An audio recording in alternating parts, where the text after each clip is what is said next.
por acá para seguir fortaleciendo nuestro conocimiento en esta área tan crítica e importante de la medicina. Hoy tenemos un tema muy interesante que sin duda aportará a nuestra formación y práctica clínica. Antes de iniciar, les recuerdo que al final vamos a tener un espacio para preguntas y discusión, así que los invito a estar súper atentos y a participar de manera activa. El día de hoy tenemos el gusto de contar con Saraí Álvarez, quien nos hablará sobre la actualización de sepsis y choque séptico. Saraí es parte del internado menor de la Fundación Universitaria San Martín. Le damos la bienvenida y le cedemos la palabra.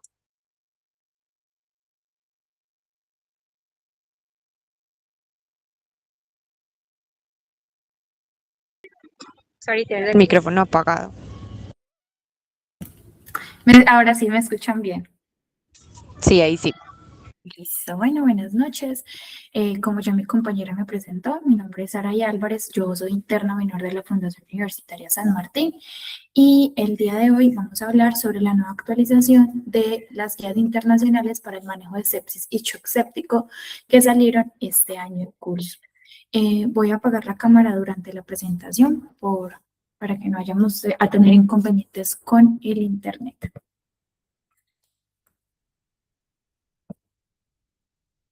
Listo. Entonces, dentro de esta presentación vamos a abarcar lo que es las definiciones, la epidemiología, la fisiopatología el screening y manejo inicial. Vamos a guiarnos un poco sobre la resucitación hemodinámica, la infección y antimicrobianos, el soporte respiratorio, terapias adyuvantes y lo que vamos a hacer con el paciente al alta, la educación y la recuperación. Es importante que tengamos en cuenta, como lo vimos hace 15 días, con el doctor Manuel, que estas charlas son muy enfocadas a unos saberes previos o conocimientos previos. Y vamos a ir evaluando o hablando y enfatizando sobre esos cambios y recomendaciones nuevas que sacó la guía. Entonces, para abarcar un poquito del tema de sepsis, es importante saber cómo ha evolucionado como esa definición de sepsis a lo largo de los años y de los estudios realizados. Desde el primer estudio o consenso de sepsis el 1, que salió en 1992, el enfoque que nos hacían principalmente era basado en la inflamación y un síndrome de respuesta inflamatoria sistémica, que era lo que catalogábamos como SIRS, que era la presencia de fiebre, hipotermia, taquicardia o taquipnea y alteración en los glóbulos blancos. Con dos demás criterios ya nos decía que cumplía y lo catalogábamos como sepsis.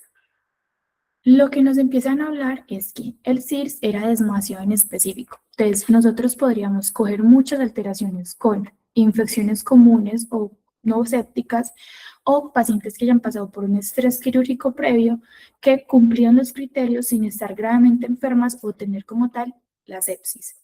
En el 2002 ya empezó a aparecer como un poquito sobre el enfoque de inflamación, de desregularización, pero seguíamos manejando la definición de SIRS. Y ahí aparecieron como tres grandes conceptos nuevos, que era sepsis con los dos criterios de SIRS, las sepsis graves, que era presentar esa disfunción orgánica, y el shock séptico, que era esa sepsis con hipotensión persistente.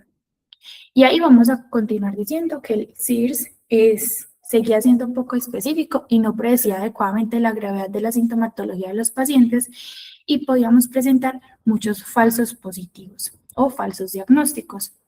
Y ya el último consenso que salió en el 2016, que es sepsis 3, nos habla de la nueva definición, entonces que nos va a abarcar una disfunción orgánica potencialmente mortal causada por una respuesta desregulada del huésped hacia la infección. Se elimina por completo la terminología SIRS, se descarta el uso por su baja especificidad y ya nos habla como de los criterios clínicos basados en la escala SOFA. Entonces, en estos momentos, cuando decimos que sepsis es una disfunción orgánica potencialmente mortal causada por esa respuesta desregulada.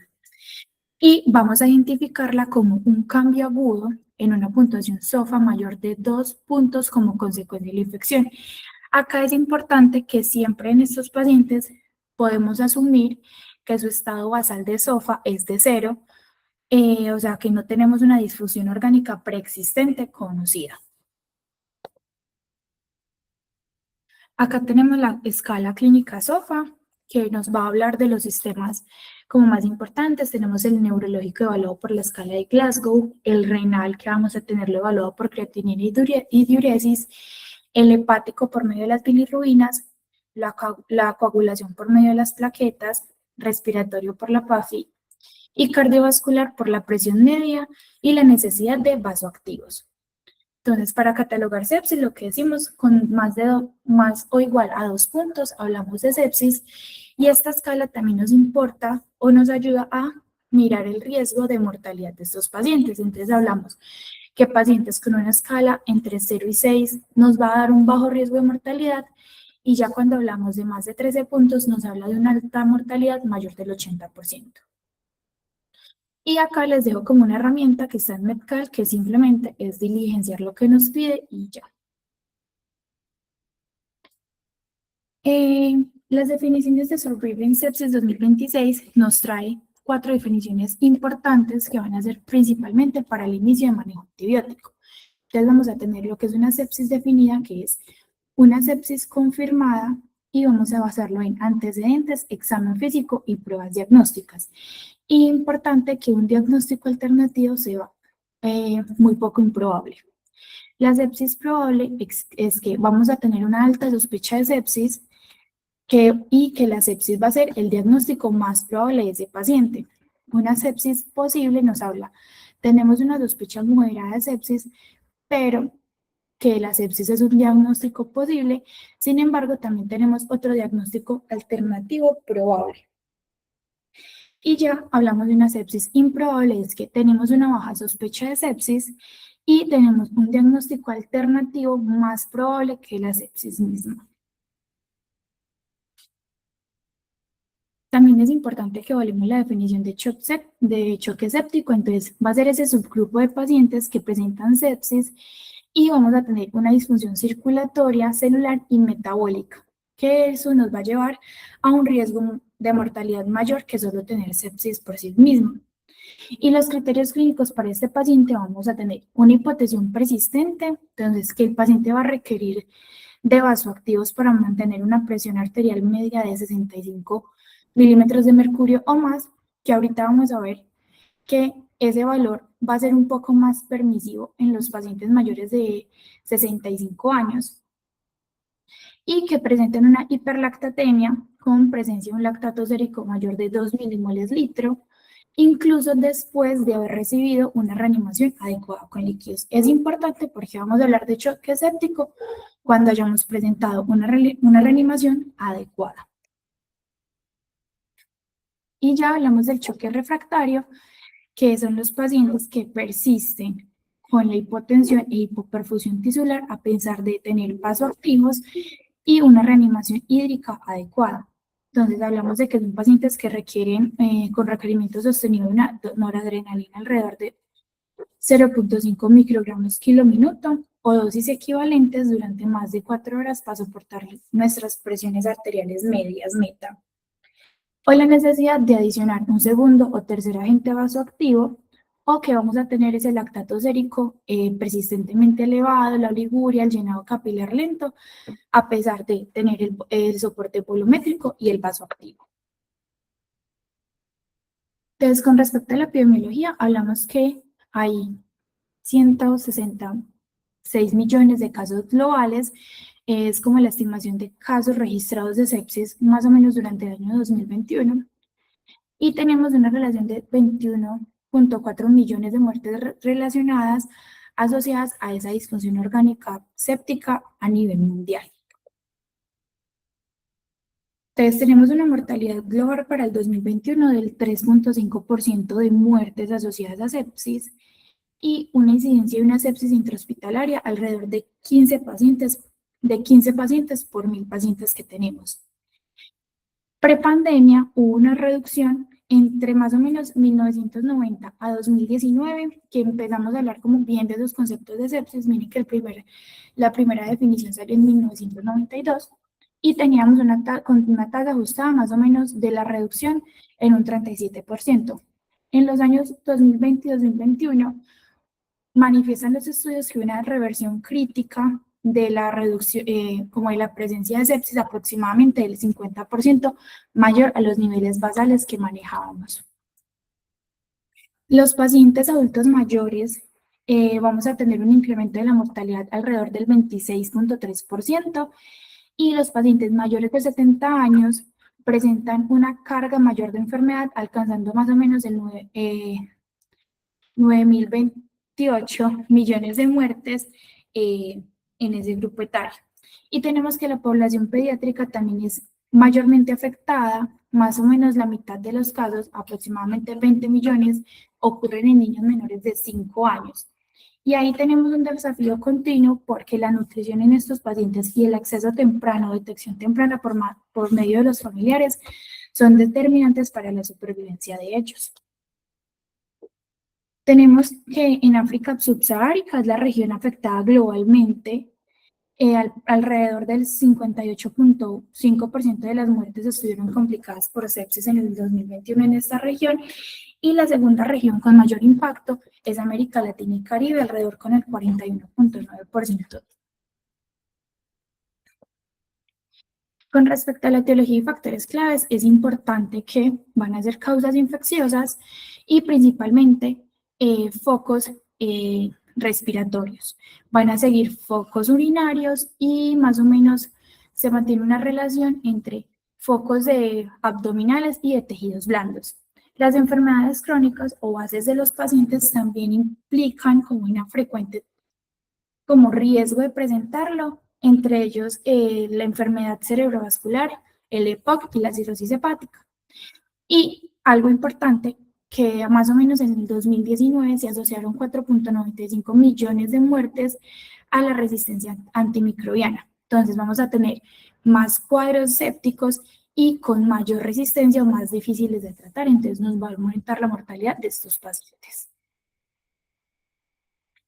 No nos podemos quedar solo en el manejo como inmediato, sino que la sepsis, aunque no se crea, también tiene una morbilidad a largo plazo. Tenemos un deterioro cognitivo irreversible, que un porcentaje significativo de los pacientes van a tener secuelas neurocognitivas severas y persistentes. En la atención informal intensiva podemos encontrar que estos pacientes, después del alta, pueden requerir hasta 40 horas semanales de cuidado adicional por parte de los familiares. Y hay una tasa elevada de reinfección y deterioro funcional durante el primer año post-alta en estos pacientes. Entonces, hablando un poquito de lo que pasa, entonces tenemos que hay una infección, o sea, nos ingresa el patógeno, hay una respuesta inmune neurohormonal desregulada y por ello vamos a tener una lesión tisular y disfunción orgánica múltiple. Entonces, lo primero que va a suceder es ese inicio y reconocimiento de la cascada inflamatoria. Entonces, vamos a tener macrófagos y células endoteliares que van a reconocer componentes microbianos como el LPS a través de receptores específicos para ellos.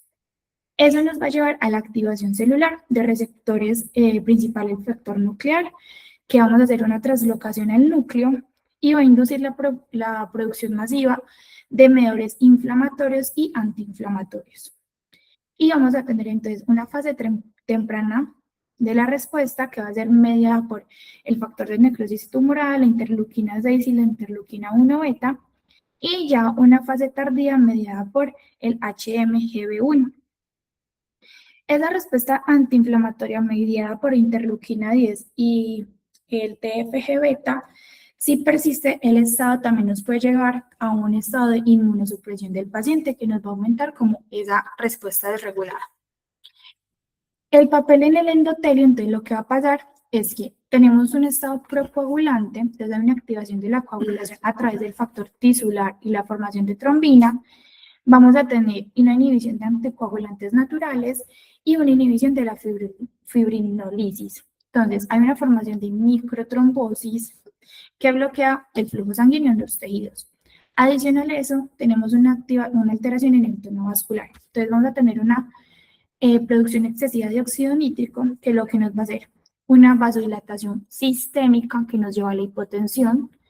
Y adicional a eso, en la microvasculatura va a predominar la vasoconstricción. Entonces, eso nos va a influir en esa hipoperfusión tisular que vamos a tener.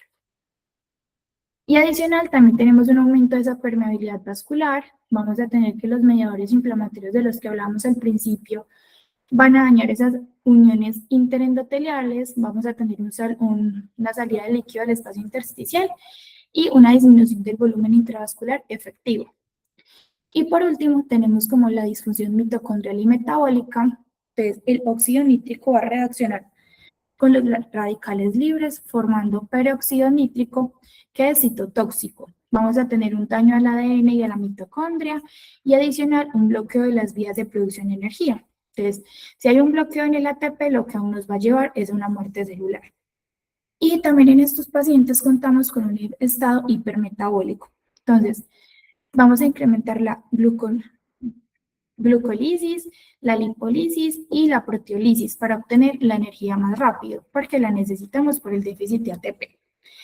Vamos a tener una proteólisis sostenida por el consumo de los músculos y ahí vamos a tener la consecuencia final de esa disfunción orgánica múltiple y el aumento de la mortalidad de estos pacientes. Listo. Entonces, ahora sí vamos a empezar con lo que nos dicen las guías acerca de la sepsis en el 2026. Entonces, con respecto al screening y el manejo inicial, tenemos que las guías nos está hablando desde un screening prehospitalario que nos está sugiriendo aplicar desde ese primer abordaje herramientas estandarizadas para diagnosticar la sepsis en los pacientes agudamente enfermos. Es una recomendación con condiciones, la verdad la certeza es baja, pero nos hablan. Lo que sí nos dicen es que no nos recomiendan una herramienta específica, sino que podemos utilizar News2 o el Quizoga, pero ya vamos a ver que a momento del hospital esa no la podemos evaluar. Entonces la ideal es que prehospitalario vamos a utilizar News2, que nos habla de mejor desempeño global, tiene una sensibilidad más o menos del 73% y es altamente específico. Y lo que nos dice las guías que sigamos haciendo es reconocer la sepsis, notificar al hospital, evaluar rápidamente e iniciar el tratamiento oportunamente. En el screening, en el momento del hospital, mensaje clave de la charla y lo que habla la guía es eliminar por completo el Quizofa. En el 2016 ya nos lo venían hablando, que no era como la herramienta más recomendada, pero ya para esta actualización nos dice que definitivamente Quizofa no va, porque nos puede dar muchos falsos negativos, o sea, podemos perder muchos pacientes sépticos por aplicarla. Entonces ya nos está recomendando News2 o Muse como herramienta para el screening en lugar del SOFA y es una recomendación fuerte y con certeza moderada. Entonces nos dice porque estos scores tienen mayor sensibilidad para detectar sepsis versus el QuickSOFA y que el que mejor nos mostró rendimiento va a ser News2. En los biomarcadores y pruebas diagnósticas rápidas, la guía empieza a incorporar exámenes, pruebas de respuesta al huésped, principalmente el Septisite, que lo que hace es medir como marcadores inmunes para diferenciar si el paciente está pasando por una inflamación, por una sepsis, o es una inflamación desligada a infección. Actualmente no conozco hospital en el que se aplique, sin embargo, se está viendo como el camino hacia eso, que nos aclara que el diagnóstico de sepsis no debe ser simplemente confirmatorio por estas pruebas inmunológicas, sino que debe ser basado en diagnóstico clínico y con medio de laboratorios diferentes. Mantenemos que se debe hacer el diagnóstico por la historia clínica, el examen físico, pruebas diagnósticas y la evolución clínica del paciente, porque la evidencia no nos muestra como una evidencia suficientemente fuerte para recomendar el uso de solo las pruebas rápidas específicas en vez de abordar como todo el paciente en general. Con respecto a los hemocultivos, no hubieron cambios importantes, sino que se debe obtener hemocultivos lo antes posible e idealmente antes de iniciar antimicrobianos para poder optimizar el manejo antibiótico posterior. Pero algo importante que nos dice la guía es que los hemocultivos no deben de retrasar el inicio antibiótico. especialmente si el paciente tiene hipotensión, hipoperfusión o ya le estamos catalogando como un choque séptico.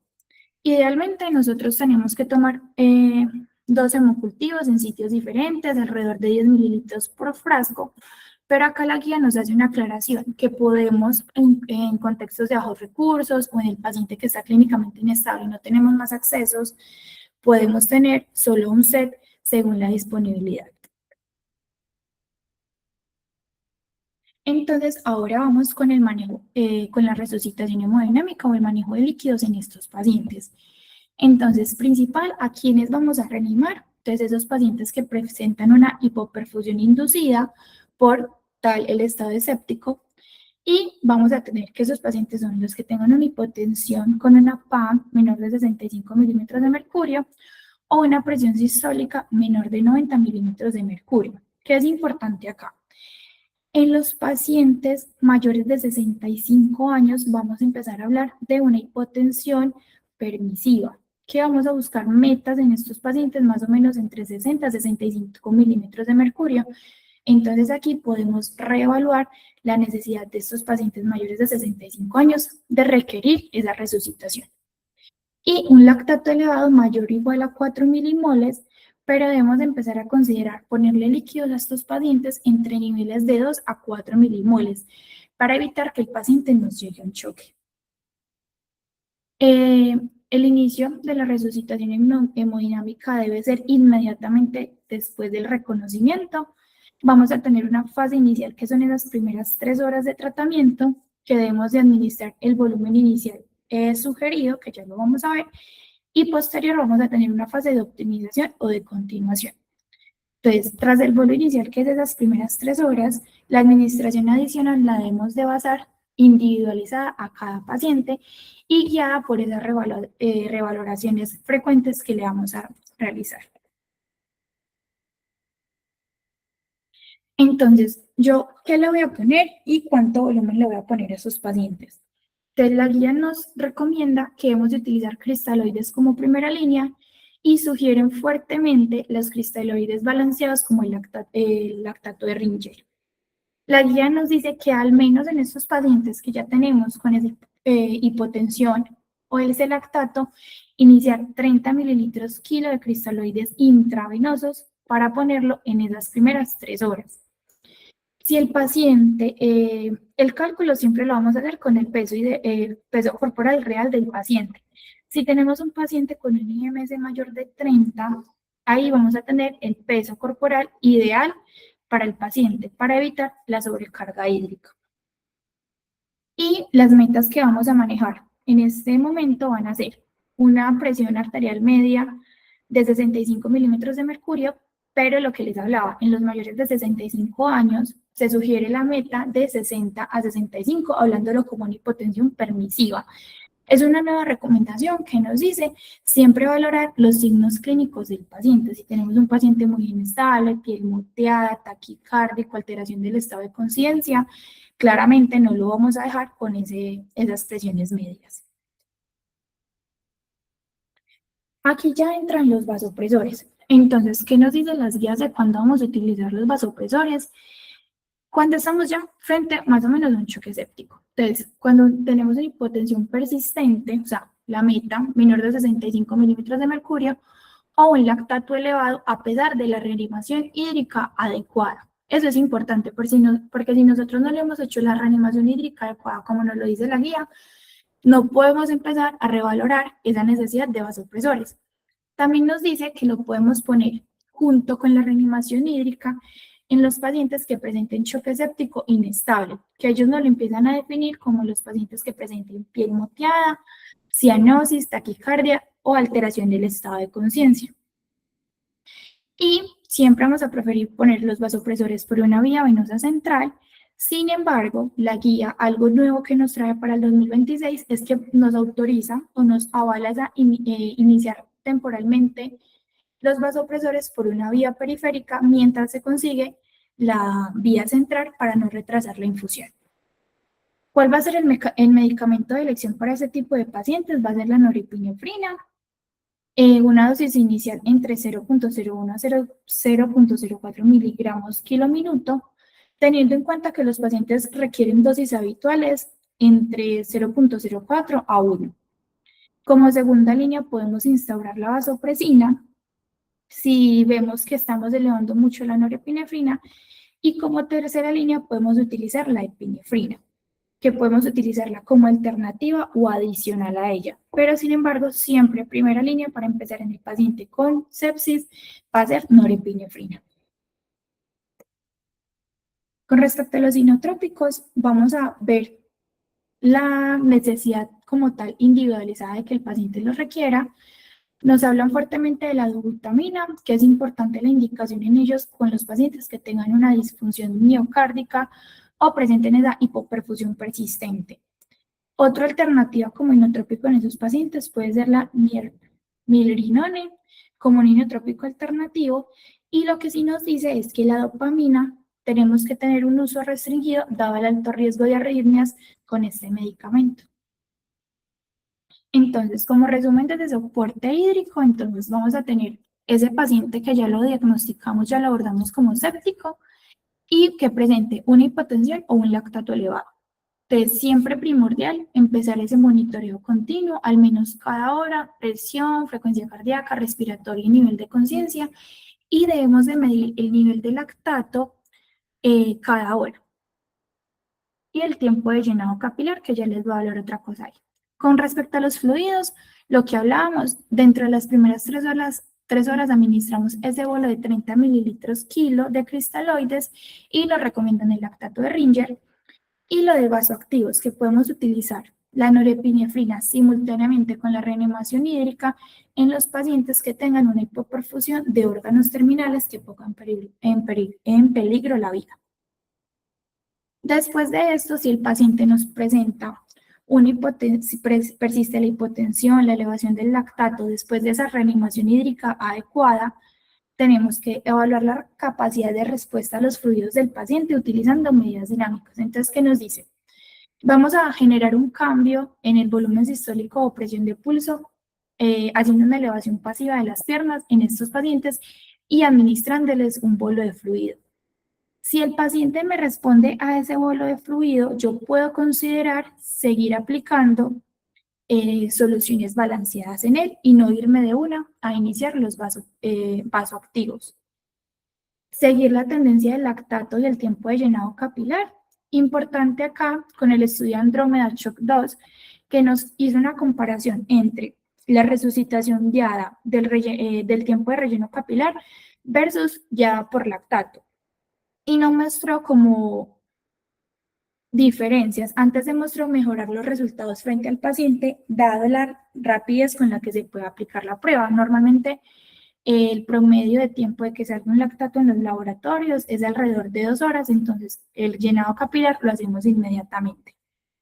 Si el paciente entonces no obtuvo respuesta a esos líquidos y vemos que podemos hacerlo, podemos seguirle suministrando líquidos y considerar siempre albúmina suplementaria, principalmente en los pacientes que ya recibieron grandes volúmenes de cristaloides o presentan cirrosis.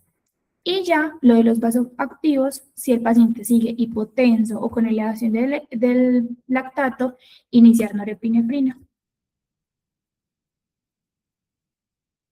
Ya con respecto a la infección antimicrobianos, acá es donde es importante esas definiciones que les hablaba al principio. El paciente que presente un shock, presente shock séptico, siempre le vamos a buscar iniciar terapia antimicrobiana inmediatamente e idealmente en la primera hora del reconocimiento. El paciente que tenga una sepsis definitiva o probable, vamos a igual iniciarles, así tenga o no tenga choque, iniciarles ese tratamiento antimicrobiano inmediatamente. Lo que nos va a cambiar es ese paciente con una sepsis posible. Si yo tengo un paciente con una sepsis posible y no está chocado, yo puedo tener una evaluación rápida sobre la infección o causas no infecciosas que el paciente pueda presentar como enfermedad aguda, y tengo un tiempo dentro de las primeras 3 horas de administración microbiana si persiste la preocupación séptica posterior a esa evaluación rápida. Y algo nuevo que nos trae las guías es que nos avala esa administración prehospitalaria de antibióticos empíricos en pacientes con sepsis e hipotensión, cuando tenemos más o menos un tiempo previsto para la evaluación médica hospitalaria, más o menos mayor de 60 minutos. Con respecto a las estrategias empíricas de cobertura, tenemos que vamos a poner empíricamente antibiótico para patógenos multidrogoresistentes en pacientes con alto riesgo de esto, o sea, un antecedente de colonización previa, el uso previo de antibióticos de amplio espectro o estancia prolongada en unidades de alta prevalencia de los mismos. Los antifúngicos no nos lo recomiendan, deben de reservarse específicamente para los casos que tengan factores de riesgos específicos como una inmunosupresión, hospitalización prolongada o que presentemos focos intraabdominales. Y igual para anaerobios, no lo recomiendan a menos que existan factores de riesgos claros. Importante entonces desde el primer abordaje enfocar cuál es el foco posible de la sepsis de mi paciente. Entonces, si tenemos por neumonía, entonces tenemos una neumonía grave sin factores de riesgo, para lo que les hablaba previamente, podemos utilizar betalactámicos como ceftriaxona o ampicilina sulbactam más macrólidos o una fluoroquinolona respiratoria.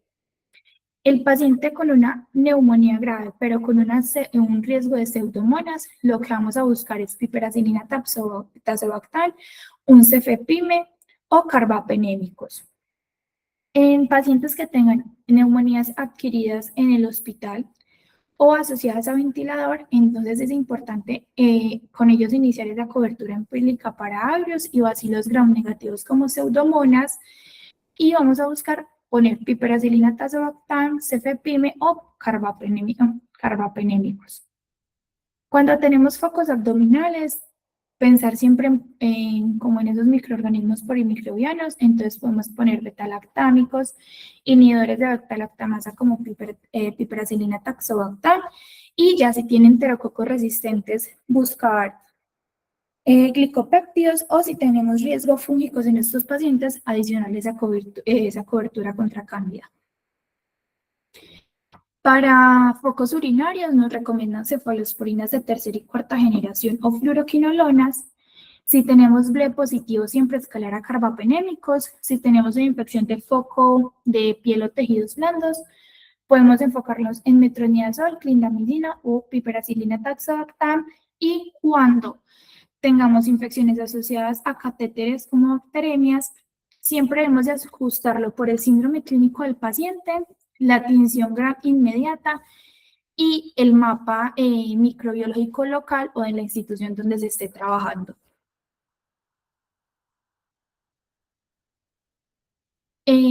Algo nuevo que nos dice la guía con respecto a la dosificación y administración de betalactámicos es que para el mantenimiento después de la dosis de carga inicial en betalactámicos se recomienda utilizar infusiones prolongadas. Entonces, que durante al menos la mitad del intervalo de dosis poner una otra infusión o dejar los betalactámicos como infusión continua en lugar de bolos intermitentes, ya que nos mejora el pico como de antimicrobiano.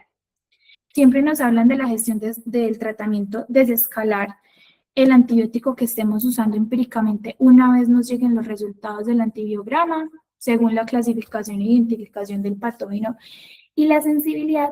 Y con respecto a la duración, nos recomiendan dar antibiótico por ciclo corto, siempre que tengamos un adecuado control del foco infeccioso. Y acá nos citan o nos hablan mucho del estudio Balance, que no mostró como diferencias entre 7 días de un tratamiento antibiótico versus 14 días.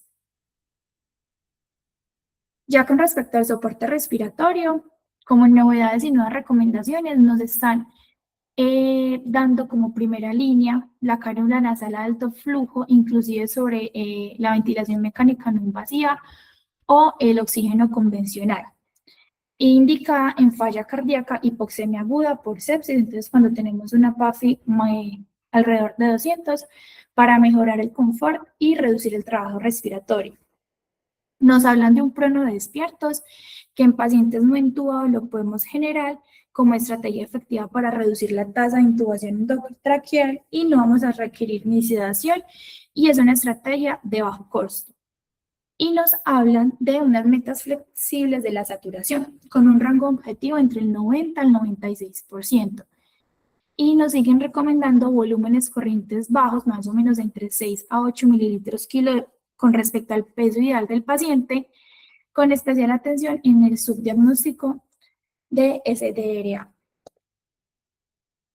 Ya para ir acabando, se mantienen los pilares esenciales, que es la ventilación protectora en SDRA, los volúmenes corrientes bajos, la presión meseta más o menos de menos o igual de 30 centímetros de agua cúbica, una PIB elevada y con titulación.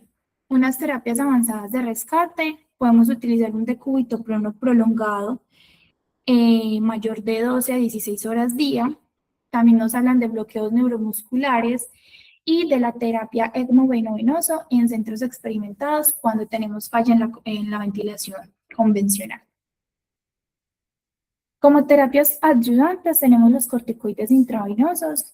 Es una recomendación condicional con una baja certeza, pero altamente aplicable, que nos recomiendan 200 miligramos día de hidrocortisona en el paciente que tiene un choque séptico con requerimiento persistente de vasopresores. Una noradrenalina con dosis de mayor de 0.25 por más de 4 horas. Y nos habla que hay una reversión del choque con un RR 1.9 y nos puede reducir la mortalidad en estos pacientes. Hay unas terapias que nos están hablando nuevamente en la guía. Por primera vez sale una recomendación formal en contra en utilizar probióticos en césped, en sepsis. El estudio Prospect confirmaron que no hay beneficio alguno en la utilización de estos. Nos hablan ya de resucitación activa. Entonces, algo importante en estas guías es que no solo utilizaron un panel de expertos, sino que también hubo un panel de pacientes. Entonces, hacia eso recomendaron el uso activo de diuréticos tras esa fase aguda de resucitación por esa sobrecarga hídrica, impulsando pues la participación de los pacientes para prevenir el edema generalizado. Nos hablan de la utilización del azul de metileno, que aparece por primera vez con una evidencia insuficiente.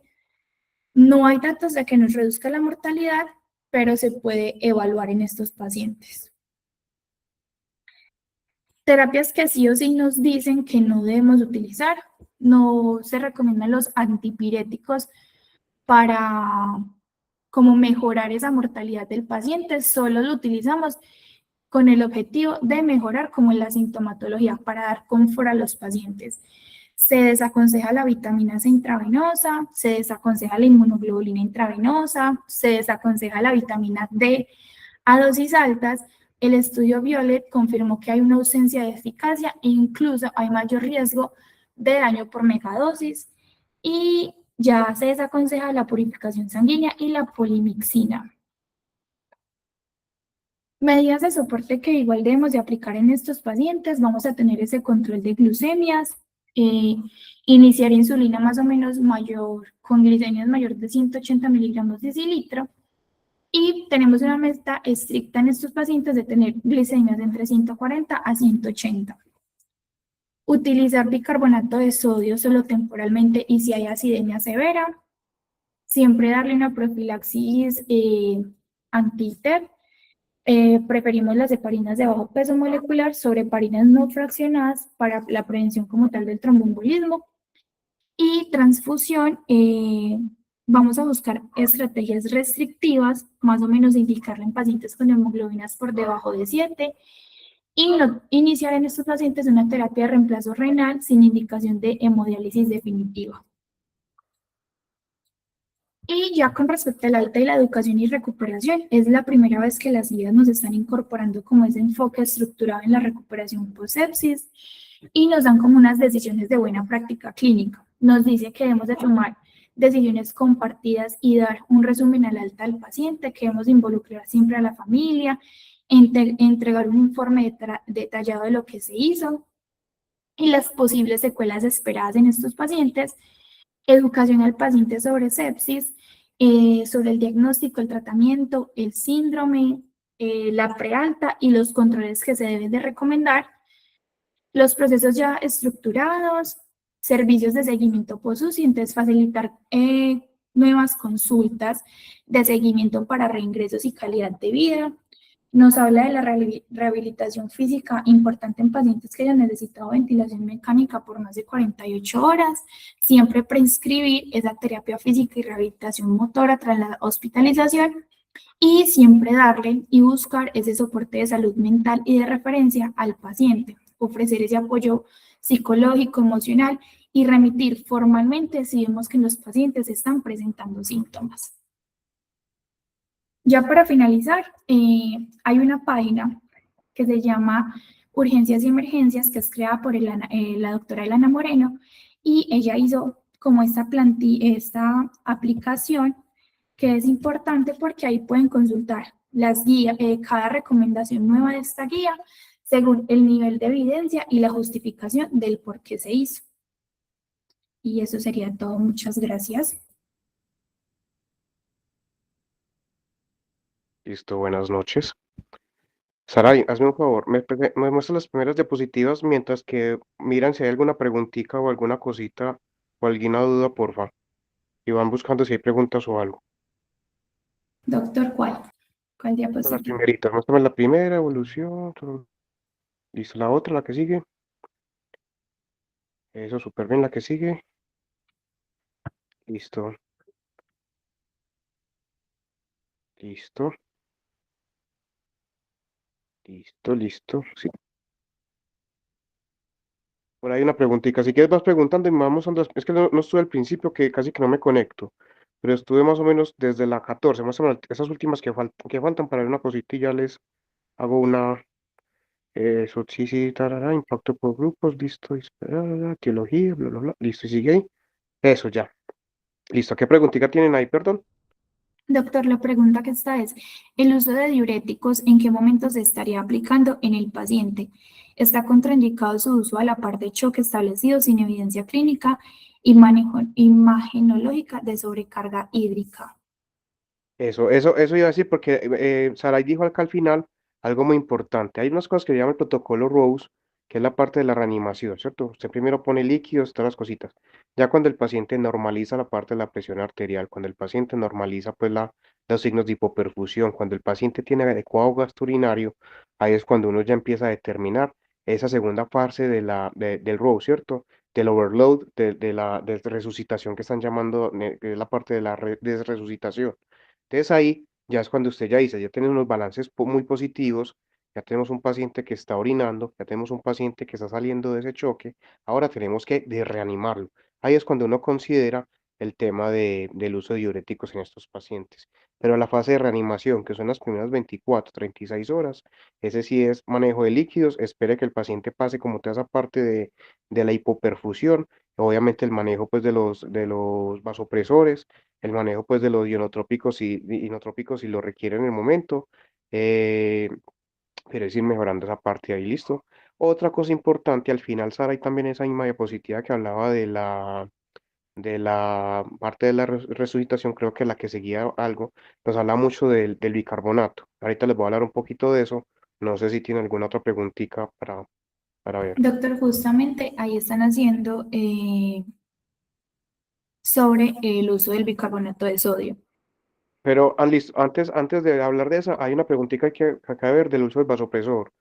Entonces, Sí. listo, el uso del vasopresor, vemos un paciente que llegó con una alteración del estado neurológico, un paciente que está hipotenso, un paciente que está taquicárdico, un paciente que tiene signos de hipoperfusión, un llenado capilar. Vemos que la Andrómeda Shock ya nos quita mucho el tema pues mucha la parte de los laboratorios, pero acuérdense que choque nos habla cuando es un paciente que está hipoperfundido, que está con una hiperlactatemia. Entonces sí o sí requerimos pues como esa parte del lactato. Pero si estamos desde un primer nivel que no tenemos lactato, que no tenemos gases arteriales, es la clínica del paciente. Un paciente que está hipoperfundido, un paciente que tiene alteración neurológica, un paciente que tiene un gasto urinario bajo, un paciente que está hipotenso, un paciente que está moteado. ¿Entienden el término de Motin score? No sé si Saray puso alguna fotico de Motlin. No, yo no puse Bueno, ahí una pata, El pero ya. Motrin Score lo pueden buscar, lo buscan en internet, Motrin Score como el moteado. Eso es un signo de hipoperfusión que nos ayuda mucho a nosotros como para ver un score, eh, un score visual de qué tan hipoperfundido está el paciente y se puede correlacionar mucho con esa hiperlactatemia o ese esa hipoperfusión del paciente. Entonces, si tenemos un paciente que tiene todas estas medidas, hacemos un reto de líquidos, hacemos un reto de 30 cc. Esos líquidos no es que es una receta de cocina, no. Es un paciente que vamos haciéndole una reanimación hídrica y vemos que si está respondiendo o no está respondiendo a este. Ya pensamos, venga, pusimos un primer bolo, el paciente continúa hipoperfundido, el paciente continúa hipotenso, el paciente continúa con una presión, una PAM por debajo de las metas que nosotros queremos, o un paciente que mantiene una presión diastólica por debajo de 40, o una presión diastólica muy, una diferencia una diferencia muy alta entre la presión sistólica y la presión diastólica, ¿cierto? Que ese es el índice que me olvida la palabra en este momento, índice de perfusión, ay, se me olvida la palabra en este momento de la relación que hay entre la presión sistólica y la presión diastólica. Inde, ah, no, ¿Cuál era? Índice de perfusión, ay, se me olvida, ahorita les debo la palabrita, pero eso nos ayuda mucho a ver ese paciente hay esa diferencia. Entonces nos está diciendo que el paciente es más un choque vasopléjico, que es un paciente que por más líquido que le vamos a poner, ya tenemos que es una cascada de fisiología, en el cual ya es una liberación de óxido nítrico, en la cual hay una liberación, ya hay un daño endotelial, en la cual hay una liberación de interleuquinas, una cascada pues de liberación de óxido nítrico que va a llevar pues a alteración del eje renina-angiotensina, aldosterona, etcétera, etcétera, ¿cierto? Todo esto nos va a decir que el paciente ya no va a responder tanto a los líquidos, sino que lo que requiere es un vasopresor para mantener ese tono vascular, ese tono arterial, para mejorar la perfusión, pues para mejorar la perfusión del paciente y mejorar tanto el retorno venoso como mejorar el gasto cardíaco y como mejorar el llenado, el retorno venoso y la precarga del paciente, ¿cierto? Entonces, mira que eso es una decisión que se debe tomar rápidamente e incluso los últimos estudios demuestran que el uso del vasopresor de forma temprana te va a ayudar. Y algo que uno ve mucho en la práctica es los pacientes que realmente están chocados, los pacientes que realmente están enfermos, no se les retira rápidamente el vasopresor. Esos pacientes que usted dice, no, es que están en un choque séptico y le pongo vasopresor y a las 2 horas se lo estoy desmontando. Muy probablemente es que la etiología o el origen de ese choque es por un origen diferente, ya sea cardiogénico, ya sea hipovolémico, que es el que más se asemeja al vasopléjico, ¿cierto? Entonces es como esa decisión temprana. Entonces vemos el paciente que está con alguna alteración de su esfera, alguna alteración del llenado capilar, si tenemos la disponibilidad de una hiperlactatemia, una hipotensión. Y una cosa muy importante es que tengan en cuenta que no todo paciente, que no todo paciente con choque séptico realmente, es un término que va a sonar raro, que no todo paciente con todo paciente hipotenso, pues todo paciente con hiperlactatemia debe estar hipotenso. Hay pacientes que están con hiperlactatemia y no necesariamente hipotenso. Entonces también es mucho como la clínica del paciente. Entonces tenemos un paciente que está hipoperfundido, que está con un llenado capilar lento, está hipotenso y no respondió a unos bolos de líquidos. Si vemos que no está respondiendo y ya estamos hablando pues una cantidad grande de líquidos, ¿cierto? Calculado con el peso del paciente, ahí sí empezamos vasopresores. Ideal cuál, la norepinefrina, ¿cierto? La norepi, pues sí la tenemos.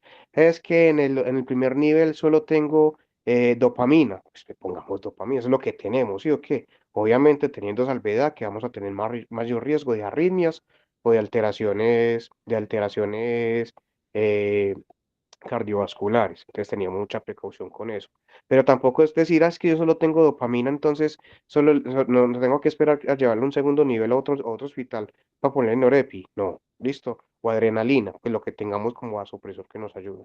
Listo. No sé si se te quedó clara la respuesta al que preguntó, es que no tengo el chat aquí abierto. Y Saray o Vale me ayudan con qué otras preguntitas hay. Doctor, Valeria pregunta, si un paciente ya tiene una enfermedad crónica, por ejemplo, una enfermedad renal crónica que le da puntos en SOFA desde antes de la infección, ¿cómo se determina el aumento de 2 puntos necesario para considerar sepsis? Pues que de por sí el paciente ya tiene un factor de riesgo. Entonces ahí lo que miramos es, no, excluimos ese renal crónico, no se puntúa y se puntúa los otros. No se puntúa el renal, pero se tiene en cuenta que tiene mayor factor de riesgo. Es como el paciente inmunosuprimido, es como el paciente eh, trasplantado, es como el paciente eh, pues inmunosuprimido, trasplantado y metabólico, que siempre van a puntuar porque tiene mayor factor de riesgo A. Yo por aquí, ¿qué otra preguntita tienen? Doc, no, yo no. Ese fue José. José, quedaste bien con la duda del... Eso, el índice diastólico, Camilo Gallo, eso, qué bien. El índice diastólico, esa es la diferencia que se tiene entre la sistólica y la diastólica.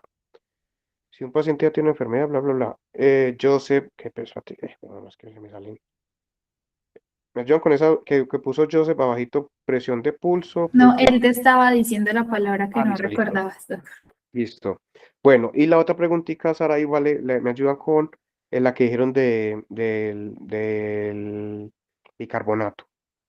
Listo, lo que dice el bicarbonato es si usarlo con pH menor de 7,2, que sí está recomendado su uso como tal. Bueno, Sara, y hazme un favor, vamos a esa diapositiva, por favor. Sí, señor. Yo lo estoy acá. Bueno, vamos a quitarnos una cosa de la cabeza. Listo, ahí ya está. Bicarbonato, listo. Bicarbonato no se va a usar para nada. Listo. Esos estudios de bicarbonato que se tienen ahora, el estudio, pues lo que es el Bicar 1 y el Bicar 2, si vamos a la origen del estudio, primero son concentraciones muy diferentes a las que nosotros usamos normalmente acá o la que se usan pues en Colombia. Entonces, si vamos a hacer el estudio, son concentraciones mucho más elevadas. Y el estudio Vicar 1 lo que dijo fue, son los pacientes con choque, que el uso del bicarbonato sí puede funcionar. Y ahí salió un subrogado que dicen que, bueno, no mejora mortalidad, no mejora los outcomes primarios, pero hay un subgrupo de pacientes en los cuales tienen lesión renal aguda, AKIN 2, AKIN 3, ¿cierto? Que no están en diálisis todavía, pero que el uso del bicarbonato va a prevenir el riesgo de terapia de reemplazo renal, ¿cierto? Sin hablar de mortalidad, sin hablar de otras cosas, ¿cierto? Ya no, en el Vicar 1 sí dijeron, puede mejorar mortalidad en ese subgrupo de pacientes. Ya llegó el Vicar 2, en los cuales ya se hizo la pregunta específica sobre esto, sobre los pacientes con falla renal, lesión renal aguda, AKIN 2, AKIN 3, si el uso de bicarbonato va a mejorar mortalidad o si va a mejorar, pues la pregunta del primario fue mortalidad y terapia de reemplazo renal como un secundario. ¿Qué demostró esto? Venga, mortalidad realmente no mejora nada, pero sí en este grupo de pacientes sí va a mejorar el tema de terapia de reemplazo renal, ¿cierto? Y días de estancia en UCI, etcétera, bla, bla, bla, pero fue eso. Entonces la conclusión es, realmente nosotros para tomar esa decisión de usar bicarbonato o no, eso es para cuidado intensivo. Son pacientes que se van a usar en las primeras 72 horas. Los estudios aquí, los estudios aquí de insuficiencia renal demostraron que los pacientes con lesión renal aguda, AKIN 2, AKIN 3, sin criterios de diálisis, o sea que no tengan ningún IOU urgente en el mismo, usted puede posponer la diálisis hasta 72 horas. Entonces a nosotros en urgencias no nos va a tocar tomar estas decisiones. Listo, sí nos va a tocar tomar las decisiones de inicio de antibiótico temprano, inicio de vasopresor temprano, inicio de líquidos y manejar la causa que lo está llevando al choque, ¿cierto? O sea, si es un tratamiento antibiótico adecuado al foco infeccioso que estamos sospechando, con cobertura adecuada y cultivos de la muestra, ¿cierto? Recomendación. Si es un foco urinario, lleven la muestra urinaria al sitio de remisión.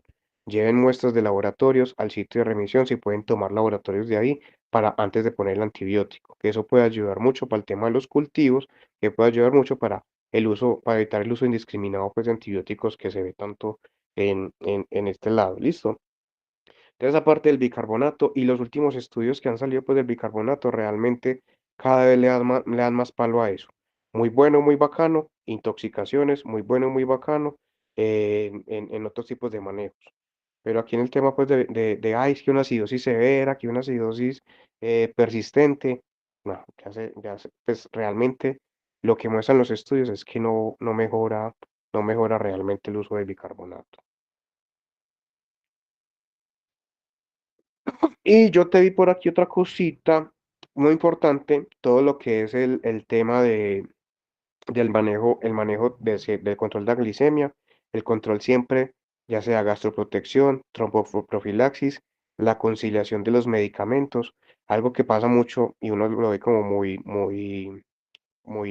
no, pues que es muy obvio, es el tema, digamos, le concilian los antihipertensivos a pacientes que están hipotensos. O sea, si tenemos un paciente que está hipotenso, pues le vamos a quitar todos los medicamentos antihipertensivos y lo que estamos hablando ahorita, ya cuando pasamos esa fase de reanimación, ahí le volvemos nuevamente a mirar si se concilian los antihipertensivos y ver si realmente se deben de conciliar los medicamentos que toma. Porque tenemos un paciente con lesión renal aguda, pues no vamos a conciliarle IECAS o ARA2, ¿sí o qué? Podemos pasarle un amlodipino, o pasarlo pues a una prazosina con control de las presiones. O si vemos que no hay medicamentos, pues medicamentos venosos y después ir titulando con medicamentos orales, ¿sí o qué? Pero entonces eso, y mirar otros medicamentos, digamos, si está con metformina o si está pues con algunos medicamentos que pueden provocar más injuria renal, eh, y de casaras 2 AINES, alopurinol, ¿qué más serían esos? Qué más hay que, que sea muy frecuente? Eh, ¿Qué más? ¿Qué más? El ICGL, todos ya salieron estudios que incluso se pueden dar pues que se pueden dar desde el momento que está, sin ninguna contraindicación, obvio con el riesgo de la cetoacidosis euglicémica. ¿Qué más se tiene por ahí? Siempre pensar en tromboprofilaxis, gastroprotección, control de glucometrías, ¿qué más? ¿Qué más? Siempre vigilar el gasto urinario. eh, ¿Qué más? ¿Qué más hace falta de este acá? El antibiótico que Saray lo dijo muy bien del tipo de antibiótico. Y lo otro, el antibiótico, pues también te puede depender mucho es del centro y en la institución en la que trabajes, que muchos se basan en protocolos o ya se tiene pues mucho prueba en el cual es el uso seguro pues de antibióticos, que ya se tienen como los protocolos en cada uno de los escenarios.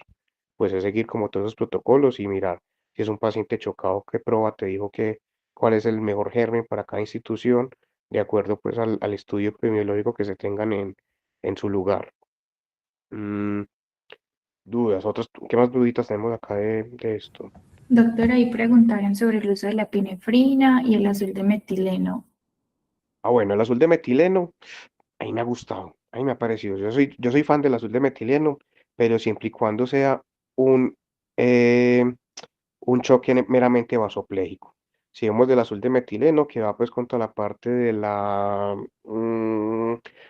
pues ayuda pues con el óxido nítrico y es un ahorrador, y termina siendo un ahorrador de vasopresores y mejora del mismo, ¿cierto? Realmente sirve, realmente se ve pues que hay unos estudios pues que son pues, de regular calidad, no es el mejor nivel de evidencia, pero muestran pues que ha tenido buenos impactos en el uso de los pacientes.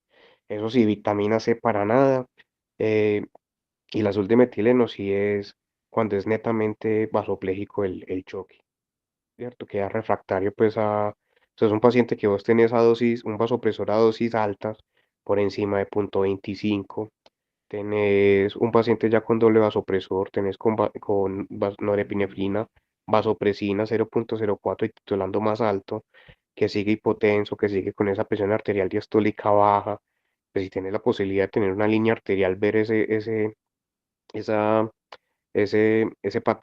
patrón pues de vasoplejía, o si tienes pues un POCUS en la institución, pues sería lo ideal como para hacer todo el enfoque. Pero si es netamente vasopléjico, sin ningún problema se puede poner. Pues yo lo pongo. Le he puesto pues y he visto cómo lo ponen también en varias rotaciones y pelechan los pacientes realmente. Sí, pues lo que nos dice la guía es eso, que nos muestra la mejora de la presión arterial, que nos va a cortar el uso de vasopresores, que no hay unos datos como que nos disminuyen la mortalidad, pero que se recomienda. Y yo creo que el azul de metileno va a terminar siendo como la parte de la ECMO, que la ECMO antes se ponía pues cuando eran pacientes súper terminales y obviamente la mortalidad era muy alta porque se indicaban en un momento más tardío, pero ahora cada vez han cambiado los criterios de inclusión de estos y van mejorando los pacientes y cada vez se hace de una forma más temprana y van ayudando, ¿cierto? Pues hay que darle chance al tiempo y ver cómo van mejorando los estudios con esto, pero por ahora tiene muy buen nivel, pues tiene buena acogida, por así decirlo.